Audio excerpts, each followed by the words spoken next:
Kita hadir dari majelis maulid ke majelis maulid, saudara. Dari tablik akbar ke tablik akbar. Dari acara sholawat ke acara sholawat. Minimal, saudara. Yang kita dapatkan, suka atau tidak suka, mau atau tidak mau, sadar atau tidak sadar, di majelis-majelis seperti ini kita memperbanyak sholawat kepada baginda Nabi besar Muhammad. Itu minimal, saudara.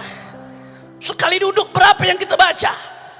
Nggak sadar, 100, 200, 300. Apalagi yang lisannya selalu cekatan setiap disebut nama Nabi Muhammad. Saudara, sholawat yang kita baca di majelis-majelis mulia ini, manfaatnya bukan hanya kita rasakan saat di dunia masih kecil. Tapi besok di yaumil qiyamah, saudara, ketika keadaan begitu genting saat itu, anak kita yang kita besarkan lari meninggalkan kita. Pasangan kita yang begitu kita cinta lari meninggalkan kita. Orang-orang yang kita sayang, orang-orang yang kita rindu, kawan, sahabat, teman, atasan lari meninggalkan kita. Allah yang mengatakan dalam Al-Quran, yauma yafirrul mar'u min akhihi wa ummihi wa abihi wa sahibatihi wa banihi likulli imri'in minhum yawma idzin sya'nu yughni. Di hari itu, saudara, masing-masing mikirkan dirinya sendiri, Bapak Ibu sekalian.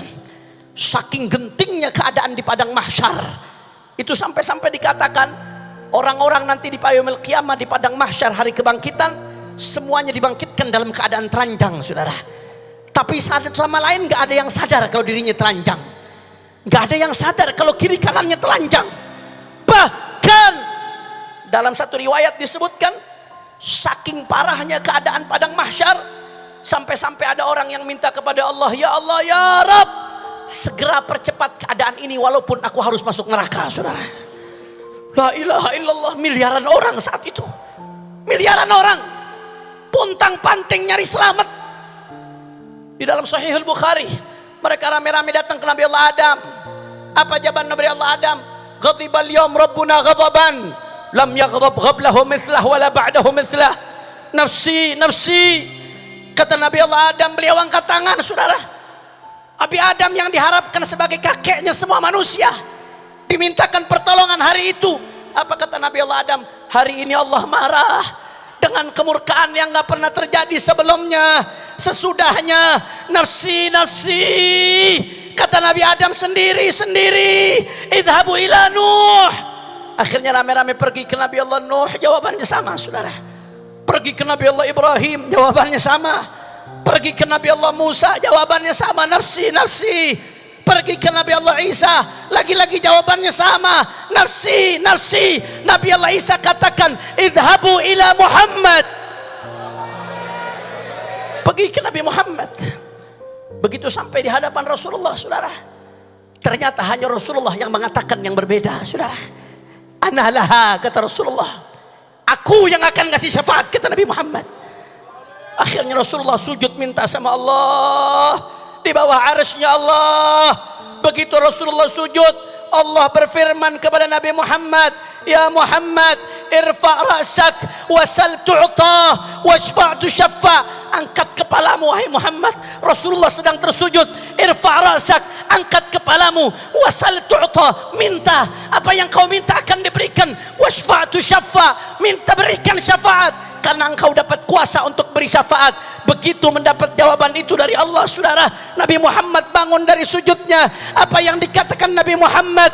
Ummati, ummati. Kita semua yang disebut sama Nabi, saudara. Maka di hari itu, saudara, yang selamat yang paling dekat sama Rasulullah, yang selamat yang bisa mengakses Rasulullah. Tapi kadang-kadang kita gak mikir, hari itu orang miliaran, saudara. Miliaran hari itu. Bukan 100 juta, 200 juta. Miliaran manusia. Dari zaman Nabi Adam sampai akhir zaman. Saya kasih gampang logika yang sederhana. Kemarin waktu Sayyidil Habib Umar bin Muhammad bin Salim bin Hafid datang, mudah-mudahan beliau dijaga oleh Allah Subhanahu wa taala. Pengajian setiap subuh di Istiqlal yang hadir hampir 50.000 orang. Jangankan mau salaman, deket aja susah. Itu baru puluhan ribu. Ini baru cucunya, bagaimana dengan kakeknya? Saya teringat waktu Sayyidil Walid Ayahanda Al-Habib Muhammad Rizik bin Husain bin Syihab, mudah-mudahan beliau dimenangkan perjuangannya oleh Allah. Ketika itu beliau datang dari Saudi Arabia. Lebih dari 1 juta orang jemput di bandara, saudara. Orang jalan jauh kiloan meter, saudara, orang jalan. Begitu sampai orang jutaan mau deket aja susah. Jangan kena salaman. Itu baru jutaan orang. Ini baru cucunya. Bagaimana besok dengan kakeknya, saudara? Kita nggak pernah mikir hari itu posisi kita di mana. Ada barisan para rasul yang udah pasti di depan. Belum lagi barisannya para aulia. Belum lagi barisannya para solehin. Belum lagi barisannya para sahabat. Itu sudah jutaan orang. Lantas bagaimana dengan kita yang penuh dosa, yang penuh dengan maksiat? Bagaimana kita bisa dekat ke Rasulullah? Sedangkan kalau nggak sampai dekat Nabi celaka kita, saudara. Maka jawabannya ada di majelis-majelis maulid Nabi. Rasulullah yang ngasih jawaban. Aulan nasi bi yaumil qiyamah aktsaruhum salatan alayyah. Kata Rasulullah, nanti yang paling berhak denganku di hari kiamat siapa? Yang paling banyak solawat kepada baginda Nabi Muhammad. Saudara, jangan pernah Anda berpikir solawat Anda bertepuk sebelah tangan pada hari ini, saudara. Rasulullah sendiri yang mengatakan dalam hadisnya yang diriwayatkan Sayyidina Hasan ibn Ali bin Abi Talib, "Ainama kuntum fasallu alayya fa inna salatakum tablughuni." Dimanapun kalian, solawatlah kepadaku karena solawat kalian sampai kepadaku, kata Nabi Muhammad. Bahkan saudara, Al-Imam As-Sakhawi dalam kitabnya Al-Qaulul Badi' fi Salati 'ala Al-Habib Asy-Syafi', beliau meriwayatkan satu hadis. Hadis ini harus jadi renungan kita untuk solawat, saudara. Apa isi hadisnya? Di hadis tersebut disebutkan bahwasanya Allah menciptakan satu malaikat, saudara. Malaikat ini tugasnya khusus untuk mendengarkan siapa dari umat Nabi yang sholawat, saudara. Setiap ada umat Nabi yang sholawat, dilaporkan ke Rasulullah. Ya Rasulullah, fulan ibn fulan yusallim alaik. Dilaporkan, ya Rasulullah, redaksinya seperti ini. Fulan ibn fulan, fulan ibn fulan sholawat kepadamu ya Rasulullah. Nama anda, nama ayah anda, setiap sholawat disebutkan depan Nabi Muhammad. Itu kalau satu di absen depan Rasulullah. Bagaimana kalau 5 kali? Bagaimana kalau 10 kali?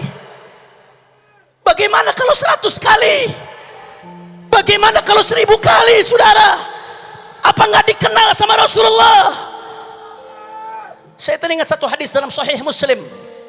Rasulullah mengatakan dalam Sahih Muslim, "Inni la a'rifu hajaran bi Makkah kanat tusallimu alayya qabla an ub'ats. Inni la a'rifuhu al-an."